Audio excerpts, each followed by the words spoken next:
Welcome to a new episode of Mr. Positive Live, your home for positive talk. We're on YouTube, Instagram, and TikTok at Mr. Positive Live. We're also on podcast streaming platforms, Amazon Music, Anchor.fm, and Spotify. Today on Positive Talk Daily, should you get an iPhone 14 or go with the iPhone 16e? We're going to go over that right now right here on Mr. Positive Live, your home for positive talk.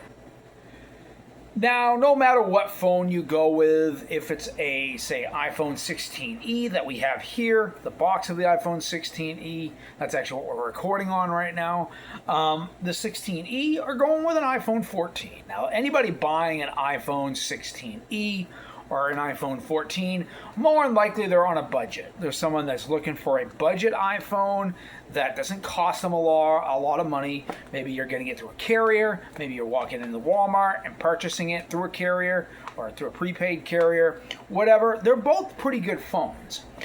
We're going to go over the benefits of each phone coming up. We're going to talk about the iPhone 16e first. That is the latest iPhone from Apple here in 2025. It comes with pretty much the same design language as the iPhone 13 and the iPhone 14, with a 6.1 inch OLED display. You also have basically the same, pretty much same button placement. You basically have the same button placement. Instead of the lock button on the side, you do have a physical button that you can program on the iPhone 16e. You do get Type-C charging, which is a benefit. A lot of the older iPhones are using a Lightning port. This is giving you the Type-C charging. You are also getting a 48 megapixel sensor on the phone, but only one camera. Now, Apple states that it can do, the main camera on the iPhone 16e can also do ultra-wide shots as well. So it's basically a 2-in-1 camera. Go check out the video we did talking about the iPhone 16e. I think it's a pretty solid phone overall, but they did cut some corners, but check out that video. The negatives of the iPhone 16e are, as we've said before, there is no MagSafe compatibility, so you would have to purchase a MagSafe case, something that has some MagSafe technology built in, like the case itself. Apple did away with the MagSafe technology. You also only get the rear camera, which is a 48 megapixel sensor. Again, Apple claims that it does ultra wide, basically it's a 2-in-1 camera. And it's basically a cropped image, but whatever. And you are also losing not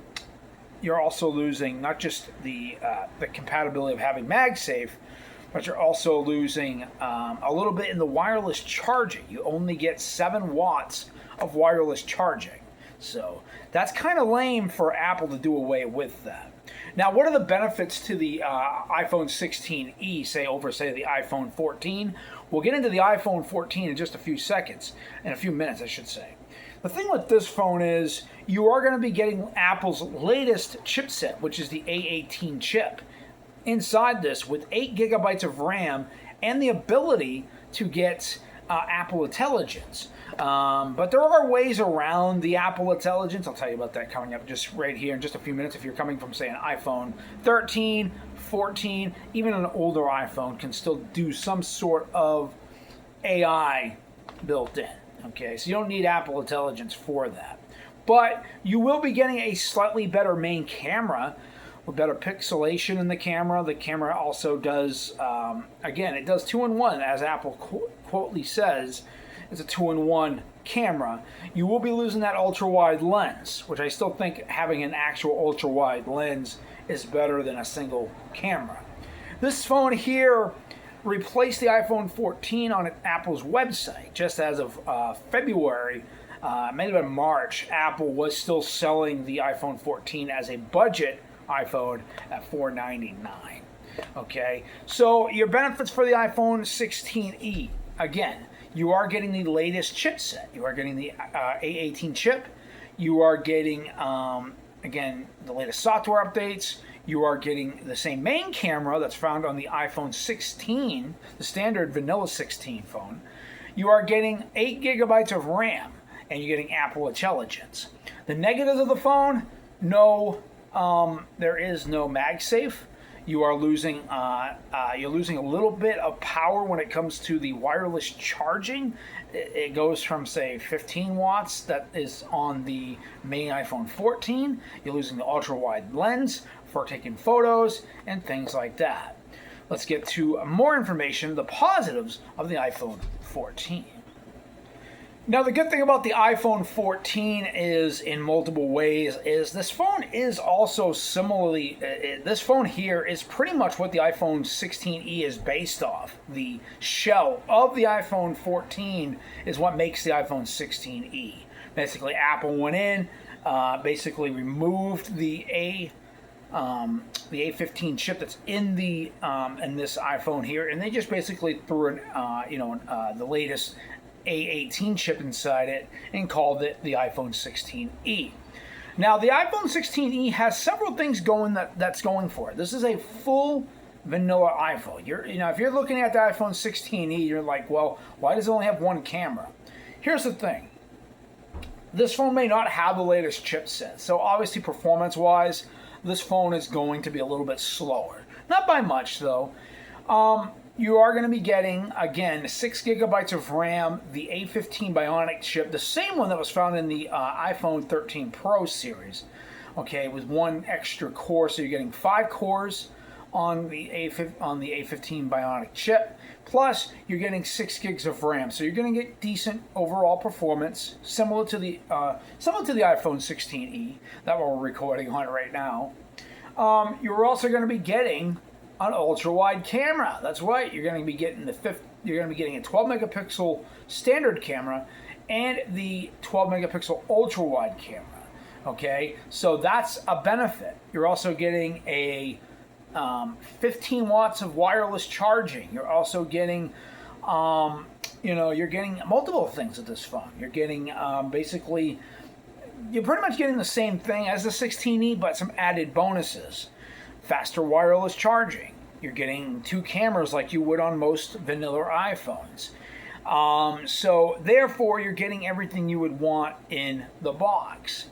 Okay. There are going to be some takeaways. You're not getting the latest chipset like you would on the iPhone 16e. You will be missing out on software updates. This is going to run out after 3 or 4 years. The 16e will go well into another 5 years or so. So you're getting a phone that is obviously 3 years old, give or take. But the negatives for the 16e are going to be the negatives of the iPhone 14. If you're choosing the 14 over the 16e, is you're losing the Type-C charging. You're getting Lightning. Okay, so this charges with the old Lightning port from the old iPhone. Old iPhones use the Lightning port, and it doesn't charge as fast. So that's one of the negatives too. A lot of people like the idea of Type-C because you can hook up a bunch of accessories to a phone that has, Type-C charging or Type-C, because you can do different things with that. So this, you kind of lose out on that. There are adapters and stuff. The other positive to this phone is you're getting MagSafe. You're missing that out on the 16e. That's been removed. Now, this phone does have some things going for it. Again, overall, same display as the 16e, same notch as the 16e. The cameras outside of the main one, they're still doable. Cameras on here are 12 megapixel, but they're still pretty decent. And both phones can record at 4K 60. So instead of getting one camera, you're getting 2. And that does help. We've seen in photo comparisons that you can do a better job with an actual physical sensor over the 16e. Now the 16e is going to bring better performance. It is going to bring more RAM, so you are getting 8 gigs versus 6. You will be getting slightly faster 5G connectivity thanks to the new cell modem inside the 16e. The negatives for this phone here is going to be the Lightning port. In fact, it doesn't have it doesn't have Type-C, but it's okay. We didn't start seeing Type-C until the iPhone 15 anyway. A couple of other things I would say is the sound quality on here is not as good as the 16e. You will notice that, I think. Overall, though, the phone still runs very good.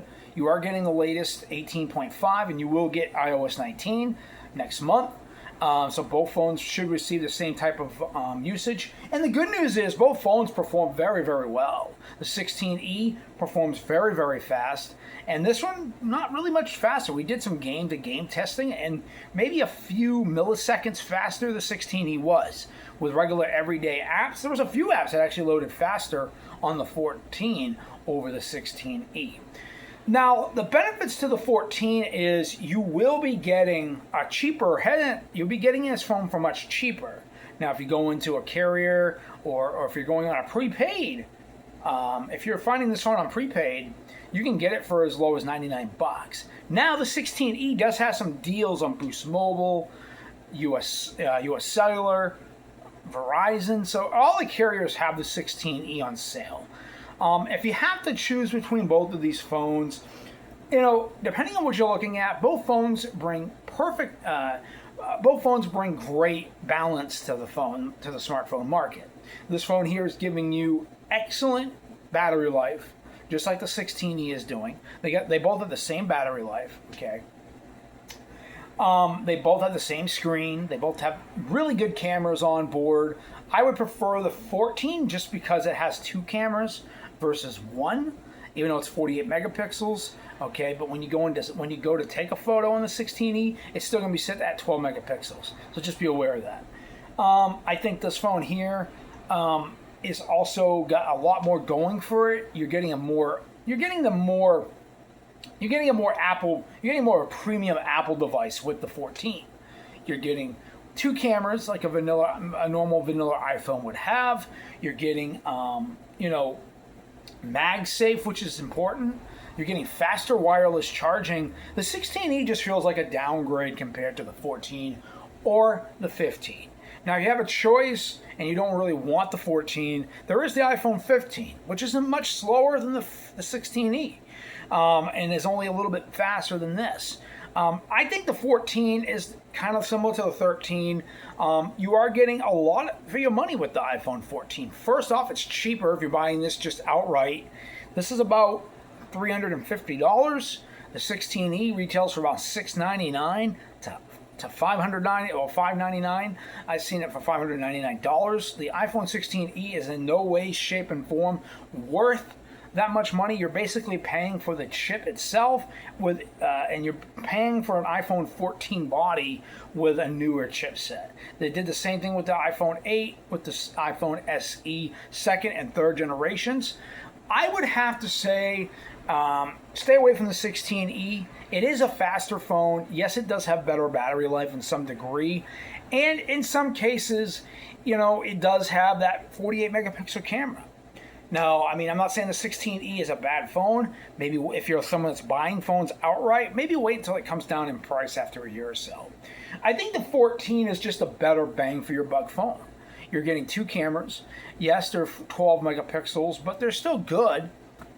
You're getting, again, MagSafe. Most people want to use if they have an iPhone, more than likely most people are using MagSafe. And, the other thing is really, it's just, I think it's a better phone. I just think the 14 is a better phone. Yes, it's a little bit slower. I just think it's a better phone. You're getting the actual iPhone, what you would want to get from Apple. You're getting that full iPhone experience. Now, the 16E is not a bad phone, and it does a really good job in what it's supposed to do. But until they can bring the price down, Apple's taking too many shortcuts with this device. For Mr. Positive Live, I'm Mr. Positive. Now, most of you might want to take the iPhone 16E over the 14. They're basically similar phones. And really, the 14 is really not much slower than the 16E, really. Both phones, you'll be happy with either or. Both phones work really, really well. And you can get these phones on decent carriers. If you have to choose, it's up to you. But personally, I would take the 14 over the 16E. Just because you're getting that full iPhone experience that you would want from a full-fledged iPhone. And they didn't cut any corners with the 14. You're getting 2 cameras. You're getting MagSafe. You're getting faster wireless charging on here. Yeah, you may not be getting fast wire charging like with the Type-C, but outside of that, the 14 is a much better phone.